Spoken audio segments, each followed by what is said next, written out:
This is the HTC U11, the company's new spring flagship designed to compete against the likes of Samsung's Galaxy S8 and the LG G6. With a bold new look that's a big departure from the HTC 10, does the U11 have what it takes to compete against these heavyweights? I'm Stephen Shank with PhoneArena. My full U11 review will be coming soon, but for now, let's get started with a quick unboxing. This is the HTC U11. Now this is going to be a bit of a special unboxing for me, as I just got back from Taiwan touring HTC's factory where I saw the U11 assembled and put into boxes just like this one.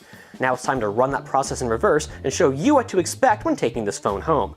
Before we open the box up, let's take a quick look at the back here. We have an overview of the phone's specs, like a 5.5-inch Quad HD display, Snapdragon 835 processor, the current top-of-the-line chip, and IP67 water resistance, a really nice feature to see on an HTC flagship. We also have the 12-megapixel ultra-pixel camera, which I initially had some reservations about, but early sample pics are making look pretty promising. Let's hurry up and pop this guy open here with no further ado. Nice, simple, eco-friendly packaging from HTC.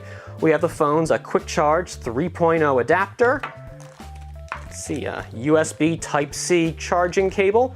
The new U-Sonic headphones. These look a lot like the headphones we saw on the U Ultra, or even last year's phones like the Bolt. But this has a new special feature. By tapping into the U11's power, this has active noise cancellation. Now, unfortunately, it only works when you're actually listening to music. You can't just have the noise cancellation going if you want some peace and quiet on your ride to work, but it's still a nice feature that we really don't see from any other phones out there.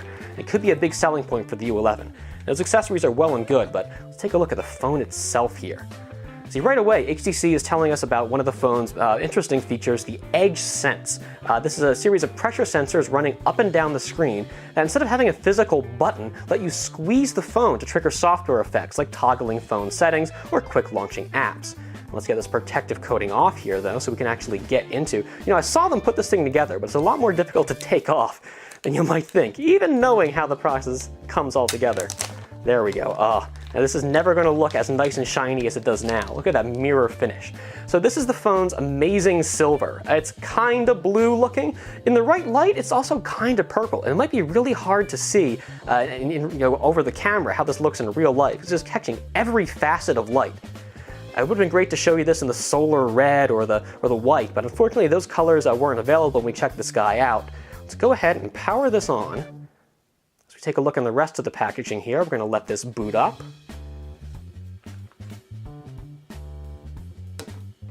See what else we got in here. All right, IMEI stickers. No surprise there. You are going to get a nice little bonus of a case to come with the phone to help protect that nice shiny back panel. There we go. The back is Gorilla Glass 3, so it is going to be scratch resistant. If you want a little extra protection, you have a free clear case that comes with the phone. And you can pop that on if you so choose. We have our familiar HTC branded SIM tool. Oh, that's what it's for, using to open the SIM slot. Who knew? As well as a cleaning cloth. I love it when you get a cleaning cloth with phones, especially with this shiny back. This is going to get fingerprints on it mighty quick. It's always nice to have to clean it up.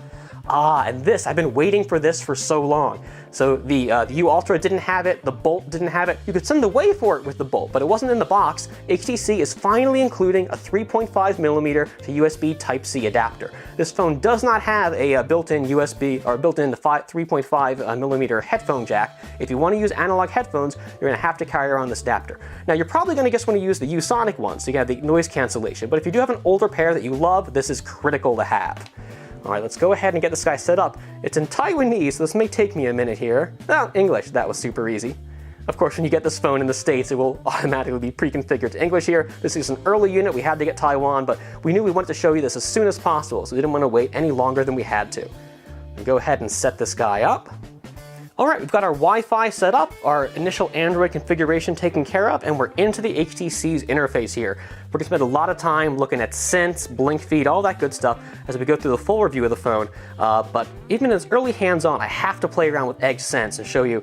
So we're getting Edge Sense set up. This is the new squeeze control for the phone.